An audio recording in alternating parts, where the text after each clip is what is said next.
Corona की दूसरी लहर के वक्त मचे कहर को कभी भुलाया नहीं जा सकता। लाखों परिवारों ने उस वक्त जो दर्द झेला है, उस पीड़ा को किसी भी तरह से कम नहीं किया जा सकता। फिर भी तमाम सरकारों ने अपनी तरफ से मृतकों के परिवारों के लिए मुआवजे का ऐलान किया, पर सवाल है कि यह मुआवजा जरूरतमंदों तक पहुंचा या नहीं। सुप्रीम कोर्ट ने इस बात पर चिंता जताई है कि इतने दिनों बाद भी मुआवजा पाने वाले परिवारों की संख्या कम क्यों है, और इसकी बड़ी वजह देखिए क्या है। लाल फीताशाही।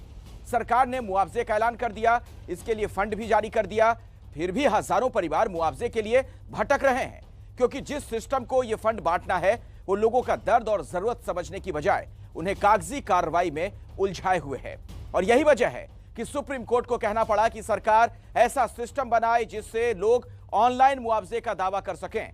तो आज आपको घंटी बजानी है लोगों की मदद का पैसा अटकाने वाले सिस्टम की, और नंबर है 8422840000।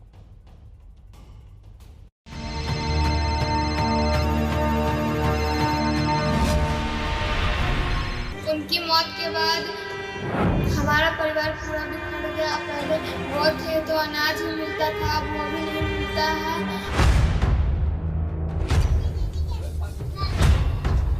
अगस्त 2020 में इसके पिताजी की मृत्यु हुई थी कोरोना से। मुआवजा कुछ तो मिला नहीं सरकार की तरफ से इसको, तो माँ इसका मजदूरी करके दोनों को पाल रहे हैं। 17 महीना हो गया, मेरे को फंड नहीं, सर्विस नहीं, कुछ भी नहीं। वो जिधर काम करते थे उधर जाके भी हैरान हो गई मैं।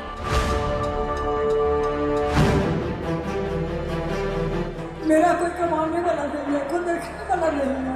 सरकार बोला कि हम कोविड को मदद करते हैं, तो अभी तक कोई मदद नहीं हुआ।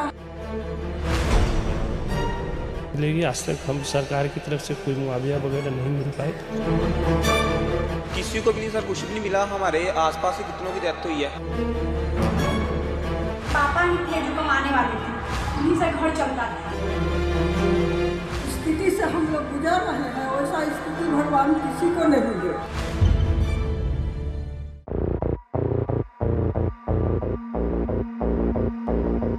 ये वो लोग हैं जिनके साथ पहले किस्मत ने धोखा किया और अब सरकार उनके दर्द को और कुरेद रही है। कोरोना के कारण देश में 4 लाख से ज्यादा लोग अपनी जान गंवा चुके हैं। शायद उनमें से बहुत सी जानें बचाई जा सकती थी अगर सरकारों की तैयारी पूरी होती, अगर हमारा हेल्थ सिस्टम कोरोना से लड़ने के लिए तैयार होता, अगर इलाज के लिए लोगों को मारे मारे न फिरना पड़ता।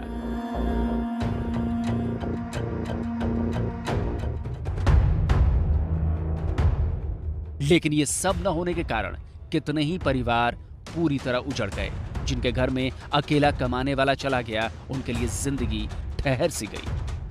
हाथ में अपने पिता की मौत का सबूत लिए इन मासूमों को देखिए। ये परिवार पिछले 7 महीने से इसी तरह कागज दिखा दिखाकर दफ्तरों के चक्कर लगा रहा है, सरकार से मदद मांग रहा है, क्योंकि कोरोना ने इन बच्चों से उनके पिता को छीन लिया। बिहार के बख्तियारपुर की एक निजी कंपनी में काम करने वाले इंद्रजीत अप्रैल के महीने में बीमार हुए। इलाज के लिए उन्हें वैशाली के जिला अस्पताल में भर्ती कराया गया। कोरोना पॉजिटिव पाए जाने पर उन्हें एक निजी अस्पताल ले जाया गया, लेकिन कुछ ही दिनों में उन्होंने दम तोड़ दिया। जब इन लोगों को पता चला कि सरकार की तरफ से उन परिवारों की मदद का वादा किया गया है जिनके यहाँ कोरोना के कारण किसी की जान गई, तो इन लोगों ने भी मुआवजे के लिए आवेदन किया। सरकार से कोई लाभ वगैरह भी हम लोग को नहीं मिला। हमने सीओ साहब को आवेदन भी दिया था, कोविड से जो मृत्यु होने पे 4 लाख रुपया मिलता है, वो भी नहीं अभी तक मिला। लगभग 7 महीना हो चुका है और परिवार का स्थिति ठीक नहीं है। घर में कमाने वाले मेरे भाई साहब ही थे। इंद्रजीत की मौत के बाद से उनके परिवार को सरकार की तरफ से मिलने वाला अनाज भी बंद हो गया, क्योंकि राशन कार्ड इंद्रजीत के ही नाम पर था। नतीजा ये है कि अब ये बच्चे और उनकी मां पूरी तरह बेसहारा हैं। उनकी मौत के बाद हमारा परिवार पूरा बिखर गया। पहले वो थे तो अनाज ही मिलता था, अब वो भी नहीं मिलता है। यही स्थिति अभय कुमार के परिवार की भी है। अभय कमेटी चलाकर छोटे छोटे व्यवसायियों की मदद किया करते थे, लेकिन उनकी मौत के बाद से उनका परिवार दर दर की ठोकरें खा रहा है। 6 लोगों का यह परिवार पूरी तरह अभय पर निर्भर था। कोरोना काल में उनकी मौत हो गई तो घर चलाना मुश्किल हो गया। मुआवजे की रकम के लिए प्रशासन के पास गए तो खाली हाथ लौटना पड़ा। सरकार बोला कि हम कोविड को मदद करते हैं, तो अभी तक कोई मदद नहीं हुआ। हम सदर हॉस्पिटल भी गए, विद्युपुर ब्लॉक में भी आंगनबाड़ी के थ्रू हम कागज दिए। इसके बाद मुखिया के पास गए, वो भी बोला कि हम बना देंगे, लेकिन आज तक हमको कोई मदद सरकार से नहीं मिला। और उसके पास 3 बच्ची है, तीनों बच्ची है शादी करने लायक। इसके बाद हम लोग क्या करें? मेरे पापा ही थे जो कमाने वाले थे, उन्हीं से घर चलता था। घर का स्थिति इतना खराब हो चुका है, उन लोगों को खाने के लिए पैसा नहीं। डेली कर्जा वाले घर पे आते हैं, गाली देते हैं, घटिया बात करके जाते हैं, उनको सुनना पड़ता है। सरकार बोला कि कोरोना से जिनकी मौत होगा उनको मुआवजा मिलेगा, आज तक नहीं मिला। हम लोग कितना ब्लॉक दौड़े, सदर अस्पताल गए कागज पत्र लेकर कि मुआवजा मिलेगा हम लोग को। आज तक कोई लाभ हम लोग को नहीं मिला, सरकार की तरफ से कोई लाभ नहीं मिला। बिहार के आपदा एवं प्रबंधन विभाग के सचिव संजय अग्रवाल ने एबीपी न्यूज से बताया कि बिहार में कोरोना से मरने वाले लोगों के आश्रितों को बड़ी मदद की गई, जो कि देश में कहीं भी नहीं हुआ है। हालांकि ये दावा भी किया गया है कि हर परिवार को सीएम रिलीफ फंड से 4 लाख रुपए दिए गए। वहीं केंद्र सरकार की तरफ से 50,000 रुपए की भी मदद की गई। लेकिन अब भी कई ऐसे परिवार हैं जो इस पैसे के लिए दर-दर की ठोकरें खा रहे हैं। हाजीपुर, मुजफ्फरपुर, गया, शहर अलग अलग हैं लेकिन हालात एक से।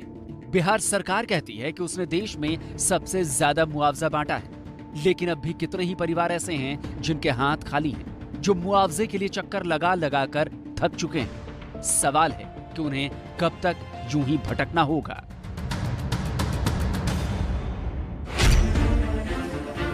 13 साल के सूरज और उसकी छोटी बहन श्रुति ने पिछले साल अपने पिता को खोया। कोरोना के कारण संतोष महतो की मृत्यु हुई। पूरे परिवार की जिम्मेदारी उनके ऊपर थी। अब वो नहीं है तो उनकी पत्नी को अपने बच्चों को पालने के लिए मजदूरी करनी पड़ रही है। पिताजी का नाम है संतोष महतो। कोरोना काल में मेडिकल में मृत्यु हुई। सरकार के तरफ से क्या कुछ मुआवजा मिला है? कुछ भी नहीं मिला। कुछ भी नहीं मिला। वहाँ आवेदन कोई जांच के लिए आया था यहाँ पर? कुछ भी नहीं। आसपास के लोगों का कहना है कि सरकार के आदेश के मुताबिक इस परिवार को भी मुआवजा मिलना चाहिए था, लेकिन अभी तक उन्हें 1 पैसा भी नहीं मिला है। अगस्त 2020 में इसके पिताजी की मृत्यु हुई थी कोरोना से। हाँ। मुआवजा तो कुछ तो मिला नहीं सरकार की तरफ से इसको, तो माँ इसका मजदूरी करके दोनों को पाल रहे हैं। वहीं वैशाली में रहने वाला ये परिवार इसलिए इधर से उधर भटक रहा है क्योंकि 25 साल के ध्रुव कुमार की मौत गुरुग्राम में हुई थी। उनके भाई के मुताबिक गुरुग्राम प्रशासन ने ये कहकर पल्ला झाड़ लिया कि दूसरे राज्य के लोगों को वो मुआवजा नहीं दे सकते, लेकिन बिहार में भी उन्हें मुआवजा नहीं दिया जा रहा है। हाजीपुर में सिविल सर्जन के पास वहाँ पहुँचा। मैंने सिविल सर्जन के पास भी 2-3 बार गया। उन्होंने बताया कि अभी यहाँ जो मृत्यु हुई उनका तो कुछ मिल ही नहीं पा रहा है। आपका जहिया होगा, आपका भाई का मृत्यु बाहर में हुआ था, इसलिए अभी कोई मुआवजा नहीं मिलेगी। आज तक हम सरकार की तरफ से कोई मुआवजा वगैरह नहीं मिल पाए। जबकि बिहार के मुख्यमंत्री नीतीश कुमार ने अगस्त के महीने में ही ये ऐलान किया था कि अगर बिहार के बाहर इलाज कराने के दौरान कोरोना से किसी की मौत हुई है तो भी उसके परिवार को मुआवजा दिया जाएगा। लेकिन आपदा प्रबंधन विभाग के मुताबिक फिलहाल बिहार में जिनकी मौत हुई है उन्हें ही मुआवजा दिया जा रहा है। बिहार सरकार का दावा है कि पूरे प्रदेश में अब तक 8,848 परिवारों को कोरोना से मौत का मुआवजा दिया जा चुका है।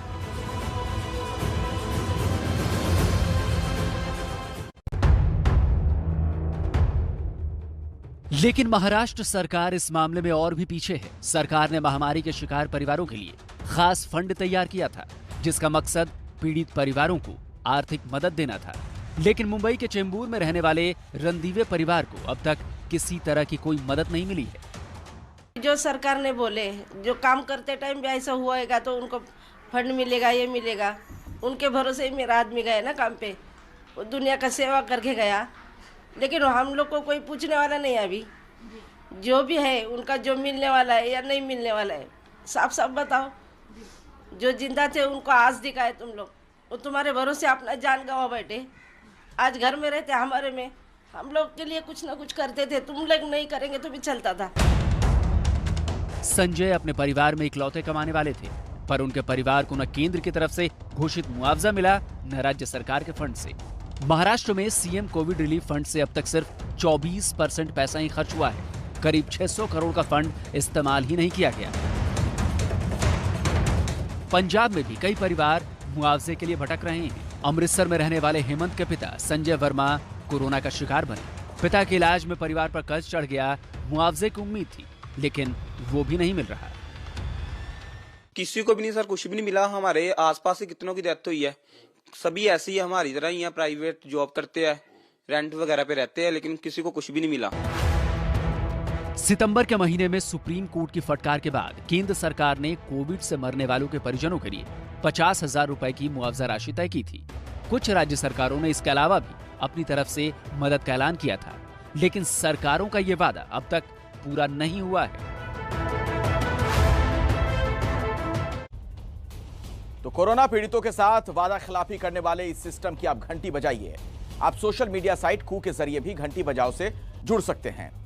इसके लिए आप कू ऐप पर @घंटी बजाओ एबीपी न्यूज हैंडल को फॉलो करें और #घंटी बजाओ के साथ हमें अपना मुद्दा बताएं और @घंटी बजाओ एबीपी न्यूज को टैग करते हुए पोस्ट कर दें। पिछले हफ्ते हमने आपको यूपी की सड़कों का हाल दिखाया था और आपसे कहा था कि गड्ढे भरने का वादा पूरा ना करने वाली सरकार की घंटी बजाओ। इस मुद्दे पर रायबरेली से कू यूजर अभिनव ने अपना वीडियो भेजा है। आप सुनिए वो क्या कह रहे हैं। मैं घंटी बजाओ टीम को बहुत बहुत धन्यवाद कहना चाहता हूं। और हमारा सबसे बड़ा मुद्दा जो अभी यूपी सरकार से ये है कि यहाँ के गड्ढे कब भरेंगे। तो मैं इस चीज़ की घंटी बजाना चाहता हूं कि यूपी सरकार जो ये भूलती जा रही है, जिससे आम आदमी को बहुत ही तकलीफ हो रही है, तो कब भरेंगे ये यूपी के गड्ढे।